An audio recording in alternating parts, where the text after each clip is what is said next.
ሁላችን ያለን ለዘላለሙ አሜን። በአንድ ሀገር አንድ ሴት እንደነበረች ተነገረች። ይህች ሴት የከበረች ከፍ ያለች እጅግ የበለጠገች ብዙ ገንዘብ የነበራት ሴት ነበረች። የመላእክት አለቃ ቅዱስ ሚካኤል ትወደው በየወሩ በፍጹም ደስታና ትጋት የበዓሉን መታሰቢያ ታደርግ ነበር። ለድሆች፣ ለጦም አዳሪዎች በጎ ታደርግ ነበር። የተራቡትንም ታበላ ነበር። የተጠሙትንም ታጠጣ ነበር። የታረዙትንም ታለብስ ነበር። ሐዘንተኞችን ታረጋጋ ነበር። የሚተኙትንም ደስ ታሰኛቸው ነበር።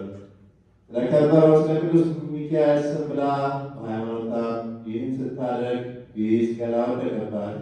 ይህ ደዌ ክፉና አስጨናቂ ነበር። ሰውነቷን ሁሉ አበጠ፣ ተነፋ፣ መንቀሳቀስም ተሳናት። አካሏ ሁሉ በእሳት እንደተቃጠለ ሆነ። ወደ ባል መድኃኒቶችም ላከች። ወዲያውኑ ወደ እሷ መጡ። በሽታዋን ሁሉ ነገረቻቸው። ብዙ ገንዘብ ሰጠቻቸውና አድኖኝ አለቻቸው። ሕክምና ሰጥቷት ሊፈውሳትም የቻለ የለም። አዳከማት፣ ይልቁንም ባሰባት እንጂ። ለሐኪሞች እየሰጠች ገንዘቧን ሁሉ ጨረሰች።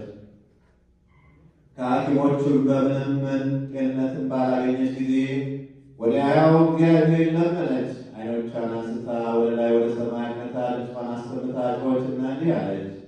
የይቅርታና የቸርነት መልአክ ጌታ የመላእክት አለቃ ቅዱስ ሚካኤል ሆይ ከዚህ አስጨናቂ ደዌ ልትፈውሰኝ እለምንሃለሁ። እኔ ለቤተ ክርስቲያን 12 ወቄት ወርቅ እሰጣለሁ። መታሰቢያን በየወሩ አድርጋለሁ። ከዚህ በኋላ ዘመዶቿና ቤተሰቦቿ ወደ እግዚአብሔር ለምነው እንድማጸንበት የመላእክት አለቃ ቅዱስ ሚካኤልን ስዕል ፈልጋችሁ አምጡልኝ አለቻቸው። ወዲያውኑም በገበታ የተሳለ ቅዱስ ሚካኤልን ስዕል አመጡላት። ያን ጊዜም የቅዱስ ሚካኤል አማላጅነት በቁርጥ ልቦናዋና ተነሳች። ተቀብላ አቅፋ ተሳለመችው። እየሰገደች እንዲህ እያለች የመላእክት አለቃ ቅዱስ ሚካኤል ሆይ እርዳኝ፣ ከዚህ አስጨናቂ ደዌ ፈጽመህ አድነኝ።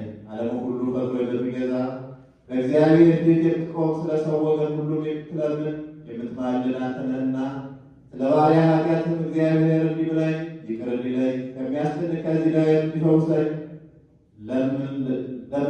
ለምንልኝ አሳስብልኝ። የመላእክት አለቃ ቅዱስ ሚካኤል ሆይ እኔ አንተን ተስፋ አድርጋለሁና በጸሎትህም ተማጽኛለሁና ከዚህ ደዌ ፈውሰኝ፣ ጤነኛ ብታድርገኝ።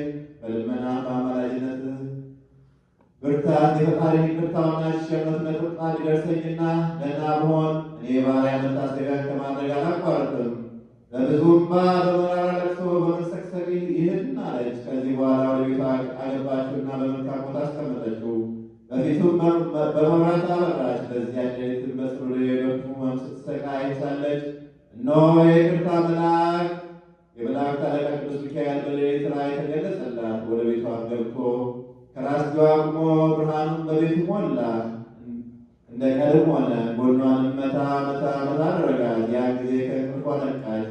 ተነስታም አየችውና ደነገጠችም፣ እንደ ሞተችም ሆነች። ራእይ ከዚህ አስቀድሞ አልተገለጠለትም ነበርና እጁንም ዘርግቶ ቀሰቀሳት፣ ፍርሃትንም አራቀላት። እንግዲህ በጠዋት ተነስተሽ ቀንዲላ ከሚበራው መብራት ውስጥ ዘይት ወስደሽ መላ ሰውነትሽን ቀቢውና በጥሩ ውሃ ታጠቢ፣ ጥቂትም በውሃው ውስጥ ጨምረሽ ጠጪ። ከዚህ ደዌሽ ትድኛለሽ። ነገር ግን የተሳልሽውን ስለትሽን ሳታደርጊ እንዳትቀሪ አላት። ከዚህ በኋላ ሲገባ ከእንቅልፏ ስትነቃ ያች ሴት ፈጥና ተነሳች። የእግዚአብሔር መልአክ እንዳዘዛት አደረገች።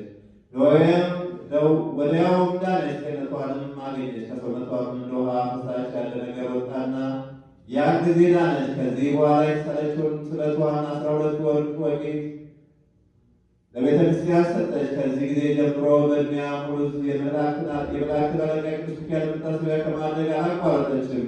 የቅዱስ ሚካኤል በዓልንም አላስተጓጎለችም። እስከ ሞተች ድረስም ስለ ቸርነቱ በፍጹም ልቧ እግዚአብሔር ስታመሰግን፣ ቅዱስ ሚካኤልን ድንቅ ሥራውን ስትመሰክር፣ በቅዱስ ሚካኤል አማላጅነትም እንደተፈወሰች ለሁሉ ስትናገር ኖረች። በመላእክት አለቃ በቅዱስ ሚካኤል አማላጅነቱ በመንግሥተ ሰማያት ገባች። እኛንም ይጠብቀን፣ አይለየን፣ ያድነን፣ ይታደገን።